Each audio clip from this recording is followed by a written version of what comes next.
We're now going to focus our attention away from discrete distributions to theoretical and continuous distributions.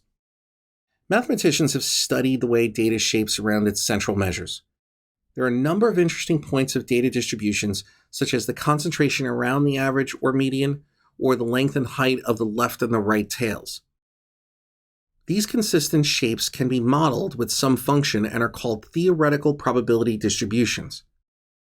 In practice, it has been shown that regular events will follow specific theoretical distributions, such as weather events, customers entering a store, and even income level. Let's look at a couple of these.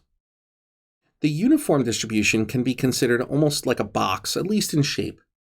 In principle, the uniform distribution states that the probability of every event is equal, or uniform. When the chance of every event is equal, we have a uniform distribution. For example, if you have 10 cards, each card has an equal chance of being selected.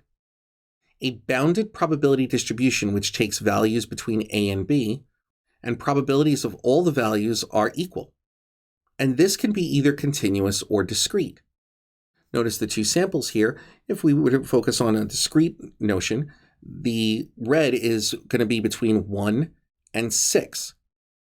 The low bound is 1, the high bound is 6, and each will have an equal probability of 0.2 because there are 5 items. In the case below, we have 4 through 12. Lower bound of 4, upper bound of 12. There are 8 possible outcomes, and each one will have a probability of 0.12.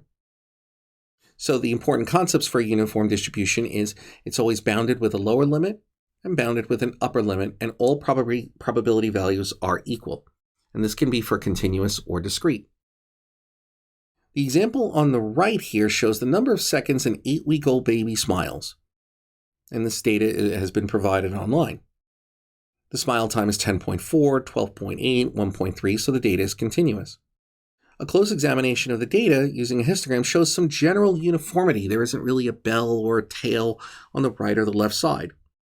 The histogram on the left shows the individual bins, which can then be shown by a single bin with a single probability of 0.045, from the minimum 0.7 to the maximum of 22.8 seconds.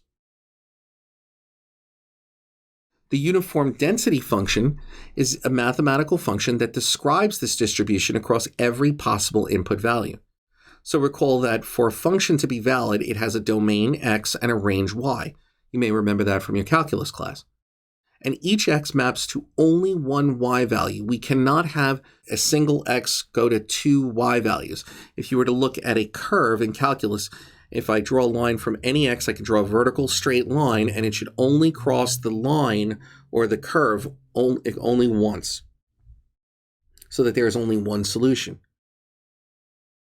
The uniform density function, therefore, can be written as follows. F of x is equal to 1 over b minus a for a less than or equal to x less than or equal to b, and 0 elsewhere. In other words, the probability is 0 where the x value is outside of that boundary of a and b.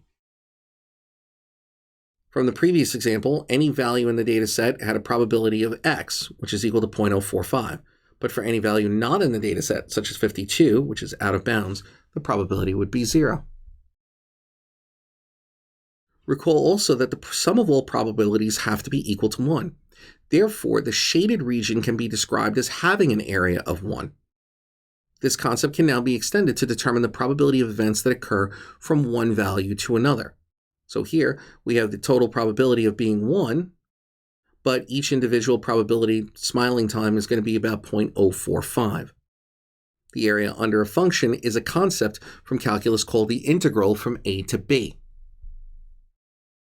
Consider that the mean of the smiling time is 11.35 and the median is 11.10. Remember, the mean is the average and the median is the middle. Then a line can be drawn near that middle at 11.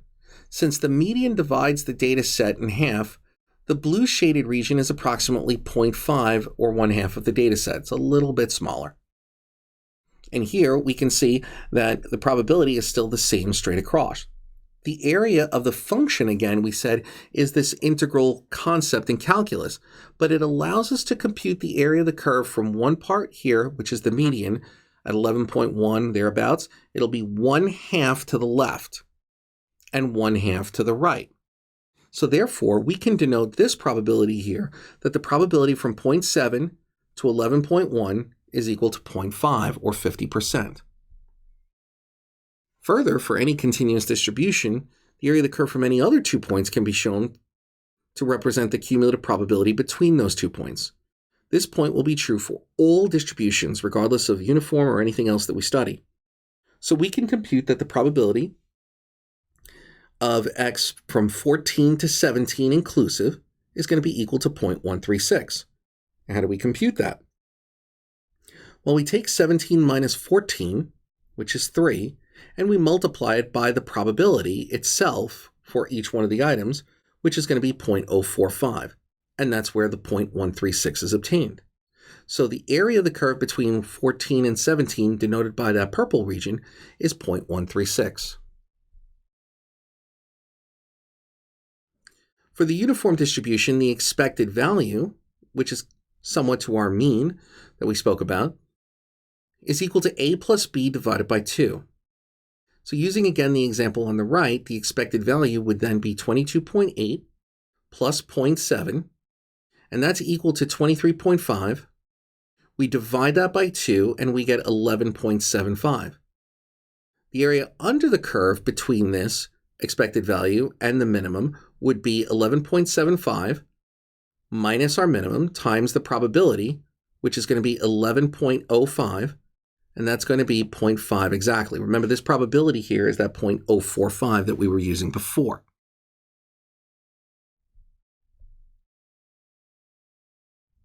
Just as we did with the expected value, we can compute a variance and a standard deviation.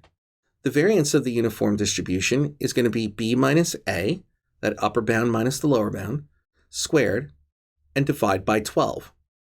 So from the example on the right, we take 22.8 minus 0.7, square it, we divide by 12, which will give us 22.1 squared, divide by 12, which is 40.70.